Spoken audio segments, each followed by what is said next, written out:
জাতীয় পার্টির বিষয়ে ফয়সালা না হয়ে যদি আমরা নির্বাচনে যাই, আমাদের জন্য শনির দশা অপেক্ষা করছে।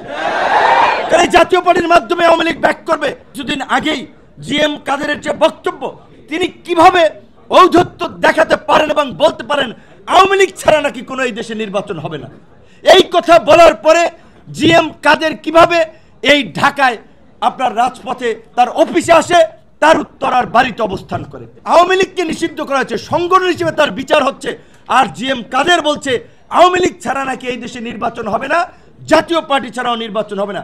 মিয়া গোলাম পরোয়ার থেকে খসরু ভাই, নজরুল ইসলাম খান, আন্দালিব রহমান পার্থ, এরকম অনেক নেতৃবৃন্দ, এডি ভাই ছিল, আমরা একসাথেই আপনার ওই ডিবির কার্যালয়ে ছিলাম। একজন এডিসি তার আচরণের কারণে পুরো ডিবি কার্যালয়ে তটস্থ ছিল। তার নাম ছিল শাহিন শাহ, এডিসি, তিনি অ্যাডমিন ছিলেন, তার বাড়ি ছিল চাঁদপুর। জানি না এখন গ্রেপ্তার হয়েছেন নাকি দেশ থেকে ভেগেছেন।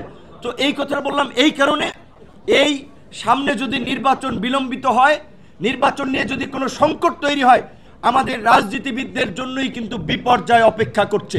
কাজে আমরা মনে করি অবশ্যই আমাদের যে প্রাণের দাবি, এই গণ অভ্যুত্থানের যে আকাঙ্ক্ষা, গণহত্যার বিচার, রাষ্ট্র সংস্কারের পরিষ্কার রূপরেখা এবং নির্বাচন।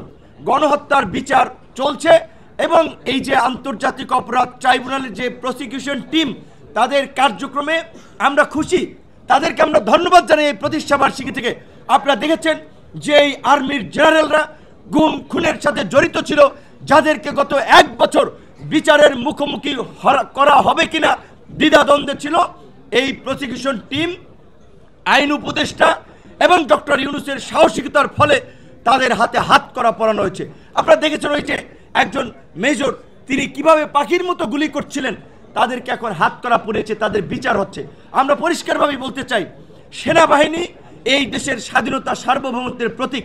সেনাবাহিনীর এই কতিপয় ক্রিমিনালের কারণে সেনাবাহিনী সম্মানহানি হতে পারে না, সেনাবাহিনী কলঙ্কিত হতে পারে না, বরঞ্চ এই ক্রিমিনালদেরকে বিচারের মাধ্যমে সেনাবাহিনীকে কলঙ্ক মুক্ত করা হবে। তাই সেনাবাহিনীর বর্তমান সেনা প্রধান থেকে শুরু করে উচ্চপদস্থ কর্মকর্তারা এই বিচারে সহযোগিতা করবেন, সেটা আমরা প্রত্যাশা করি। একই সাথে আক্তারের বক্তব্য যেটা বলেছে, সেটা আমরা সকলকে স্মরণ করে দিতে চাই। কিছুদিন আগেই জিএম কাদেরের যে বক্তব্য, তিনি কিভাবে ঔদ্ধত্য দেখাতে পারেন এবং বলতে পারেন আওয়ামী লীগ ছাড়া নাকি কোনো এই দেশে নির্বাচন হবে না। এই কথা বলার পরে জিএম কাদের কিভাবে এই ঢাকায় আপনার রাজপথে তার অফিসে আসে, তার উত্তরার বাড়িতে অবস্থান করে। আওয়ামী লীগকে নিষিদ্ধ করা হয়েছে, সংগঠন হিসেবে তার বিচার হচ্ছে, আর জিএম কাদের বলছে আওয়ামী লীগ ছাড়া নাকি এই দেশে নির্বাচন হবে না, জাতীয় পার্টি ছাড়াও নির্বাচন হবে না।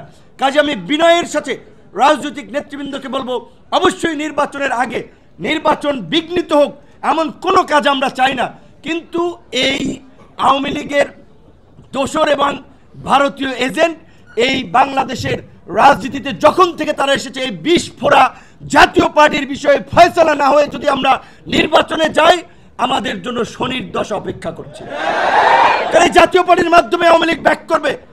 ফরিদপুর, মাদারীপুর, শরীয়তপুর, খুলনা, যেই সমস্ত এলাকা একটু আওয়ামী লীগ অধ্যুষিত হিসেবে পরিচিত, ওই জাতীয় পার্টির মাধ্যমেই তারা নির্বাচনে নাশকতা করবে, নির্বাচন বানচাল করবে, আন্তর্জাতিকভাবে নির্বাচনকে কলঙ্কিত করবে, প্রশ্নবিদ্ধ করবে। কাজী জাতীয় পার্টির বিষয়ে নির্বাচনের আগে আমাদের একটা ফয়সালায় যাওয়া দরকার।